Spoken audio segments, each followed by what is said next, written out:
결혼 7년 차의 주부입니다. 평소에도 사연을 잘 듣고 있어요. 시어머니와의 갈등 때문에 올라온 사연들을 자주 듣는데 저희 시어머니는 정말 좋은 분이세요. 신랑 아버지께서는 신랑이 어릴 적에 암으로 일찍 돌아가셨대요. 홀어머니 몸으로 두 아들 뒷바라지 하는 것도 힘드셨을 텐데 신랑을 이렇게까지 훌륭한 사람으로 키워오신 것만으로도 참 존경스러운 분이세요.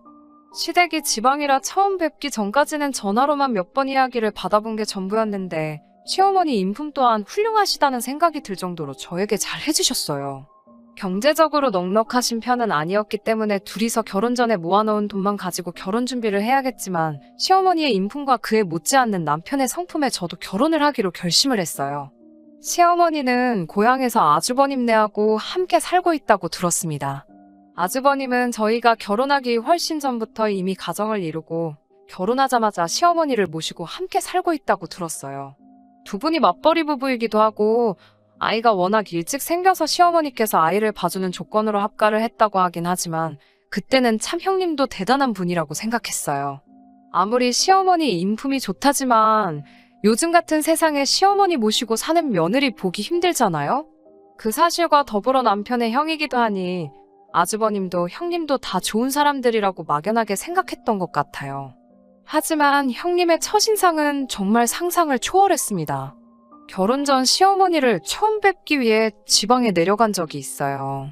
시어머니께서 뭐하러 이 먼 곳까지 두 사람이나 불편하게 내려오냐며 본인이 올라오시겠다고 한 사람만 불편하면 되는 거 아니냐고 우기시는 걸 뜯어말려서 저희가 내려가기로 했습니다. 그런데 시어머니께서 저희 보고 조금 일찍 와줄 수 있냐고 부탁을 하시더라고요. 일은 아침부터 준비하긴 했지만 차로 5시간이나 걸리는 거리이기 때문에 도착을 하고 나니 점심때가 거의 다 지나 있었어요. 아들 좋아하는 음식 해주고 싶다고 청국장을 준비해 주셨는데 저도 청국장 좋아하는 음식이라 괜찮았는데 저한테 뭐 좋아하는지 물어보지도 않고 아들 좋아하는 것만 해놔서 미안하다고 사과를 하시더라고요. 제가 훨씬 아랫사람인데도 그런 사소한 부분까지 배려해 주시며 미안하다 하시니 정말 몸둘바를 모를 정도로 감사했어요.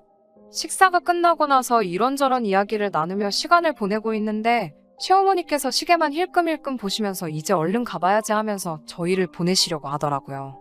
신랑이 모처럼 내려온 건데 형도 오랜만에 한번 보고 가능하면 여기서 하루 자고 내일 올라가도 되지 않냐고 대답했는데 시어머니는 그러면 좋겠구나 하고 대답은 하시면서도 어딘가 안절부절해하고 계신다는 느낌을 받았어요.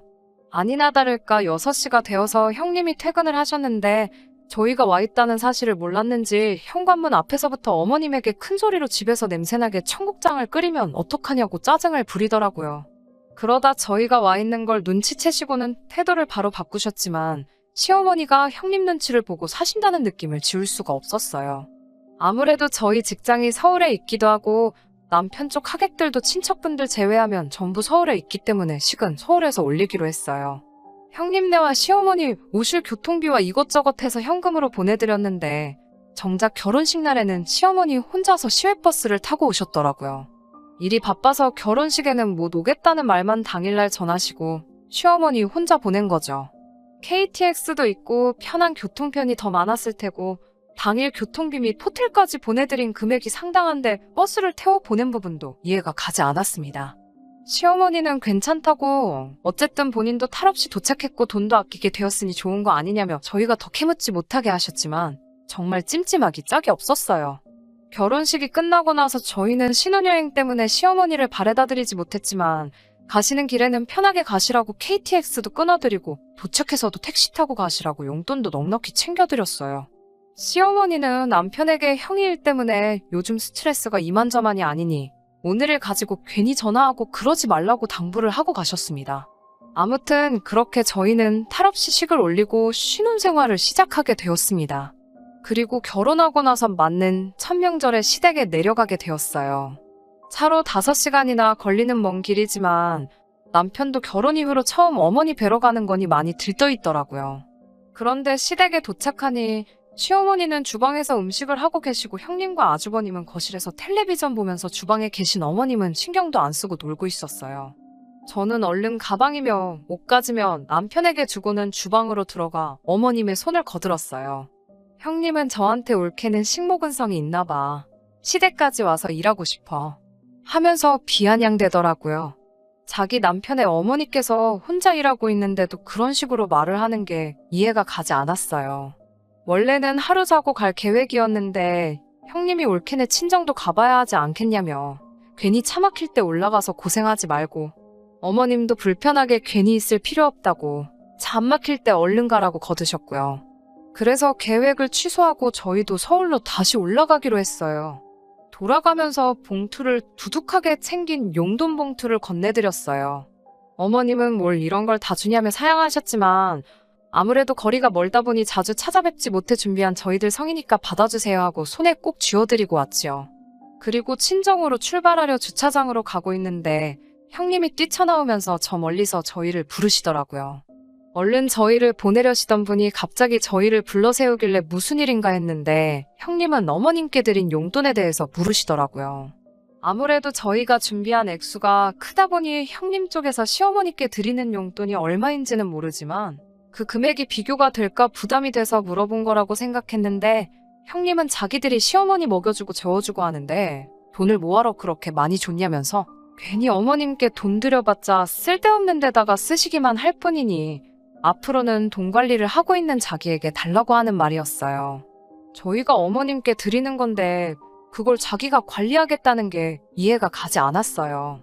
자주 못 찾아뵙는 만큼 드리는 거니 금액에 대해서는 부담 갖지 않으셔도 되고 신경 쓰지 않으셔도 된다고 하니 형님은 자기가 어머님 필요할 때마다 어느 정도씩 주겠다고 하는 말이죠.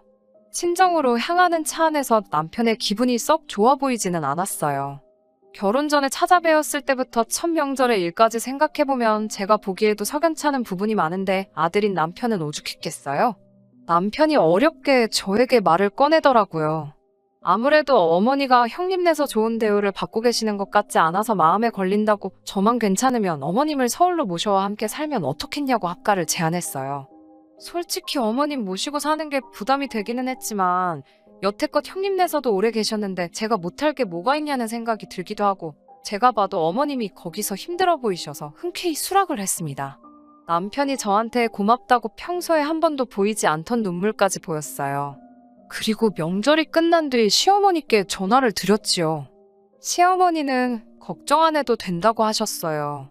형님이 행동이나 말이 그래도 자기를 잘 챙겨주기도 하고 형님네 아이 7년 동안 봐주면서 정도 많이 들은 데다가 평생을 살아온 고향을 떠나고 싶지 않다고 하시며 저희의 제안을 거절했어요.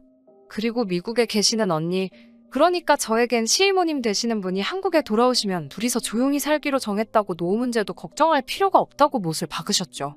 시이모님은 어린 시절에 근처 군부대에 주둔하던 미군을 만나 미국으로 시집을 가셨다고 들었어요. 실제로 뵌 적은 한 번도 없어요. 그런데 미국으로 건너가자마자 모진 차별과 변해버린 남편 때문에 얼마 안 가서 이혼을 하시게 되었고 그렇게 애도 없이 혼자서 미국에서 자수성가를 하셨다고 들었어요.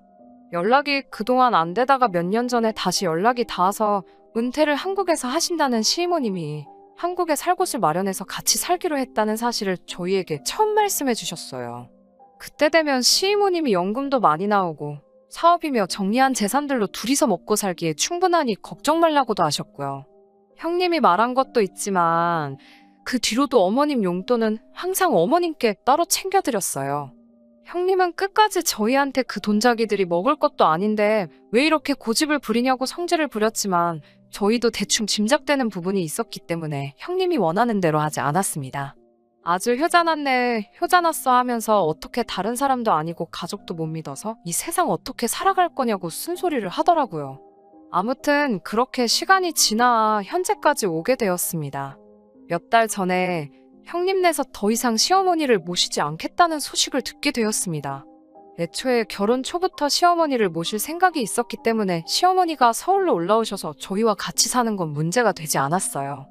그런데 갑자기 아무런 징조도 없이 시어머니를 더 이상 모실 생각이 없다는 그 이유라도 알고자 왜 그러시는 거냐고 물어봤어요. 형님은 애한테서 노친내 냄새 난다고 학교 친구들한테 놀림을 받는다더라. 이제 사춘기고 중요한 시기인데 애 인생을 어머님 때문에 망칠 수 없지 않느냐 이런 말도 안 되는 이유를 대더라고요. 남편이 그런 게 이유가 되냐고 형님께 호통을 치니 평소에 효자인 척은 다 하더니 막상 이제 와서 모시라니까 그건 또 싫으냐고 비아냥대시더군요. 점점 서로 언성이 높아지다가 형님이 개풀도 없는 시어머니 평생 모실 생각 없다고 그리고 그때 미국에 계시던 시이모님께서 돌아가셨다는 말도 처음 듣게 되었습니다. 아이도 어느 정도 다 컸으니 시이모님 오셔서 어머님 분가하실 날만 기다리며 살았다네요. 그리고 여태 모셔온 기간이 있으니 시이모님이 오셔서 시어머니가 그 집에서 나갈 때 가지고 계시던 집을 형님네서 전부 증여를 받기로 되어 있었나 봐요.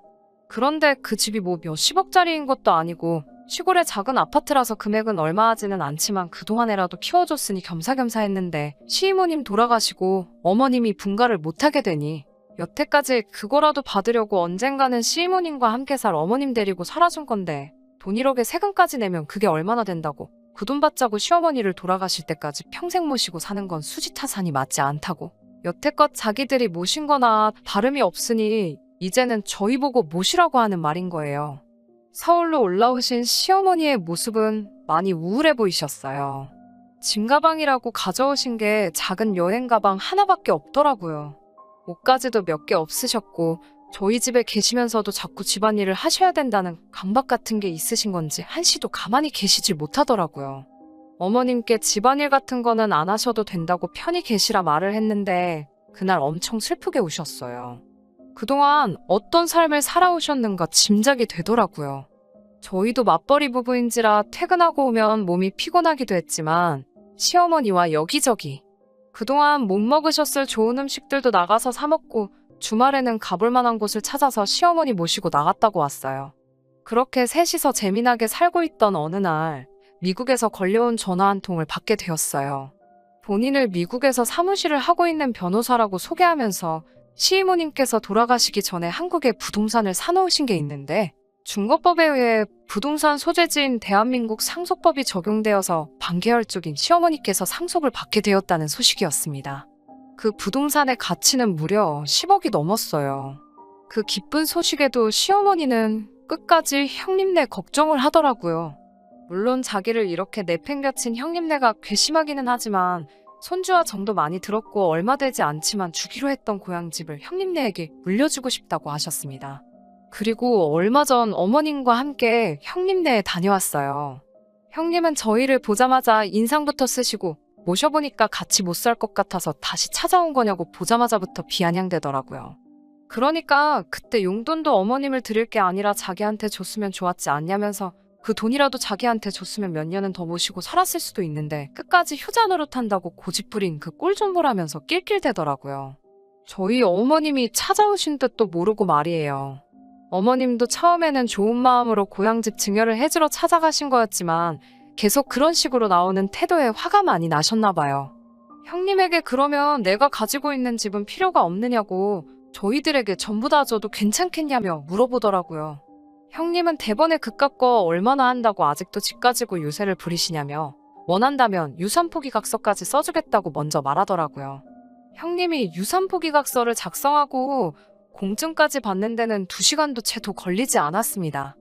공증받은 포기각서를 전해받고 나서야 어머님은 형님께 이모님께서 남겨주신 유산에 대해서 말을 꺼내셨어요. 이건 내가 생각한 게 아닌데 라는 혼란스러운 표정으로 아무 말도 잊지 못하던 형님의 표정이 아직도 생각나네요. 아무리 그래도 10년을 넘도록 한 집에 살아온 시어머니를 끝까지 그 이혼같이만 생각하던 형님은 그 죄를 달게 받은 거나 마찬가지이지요. 어머님은 지금 시이모님이 남겨준 그 집에서 혼자 지내고 계십니다. 같이 살자고 저와 남편이 몇 번을 말씀드렸지만 한동안은 혼자 된 자유도 누려보고 싶다고 하십니다. 포기각서를 받기는 했지만 어머님은 고향집을 형님네 아이, 손자에게 물려주실 생각을 가지고 계신 것 같아요. 그래도 애는 잘못이 없지 않느냐 하시더라고요. 저희도 욕심부릴 생각 없습니다. 그 집이 형님네 아이에게 돌아갔을 때 그 돈을 갖게 될 사람들은 안 봐도 눈에 뻔하지만 어머님의 뜻에 따르기로 정했어요. 아이가 태어나면 시어머니께서 먼저 손주를 돌봐주고 싶다는 제안을 하셨어요.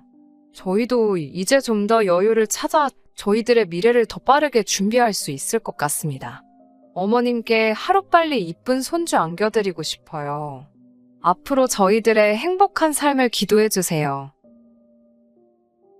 끝까지 들어주셔서 감사합니다.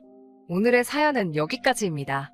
구독과 좋아요, 알람 설정 부탁드리고 더 좋은 사연으로 다시 찾아뵙겠습니다. 감사합니다.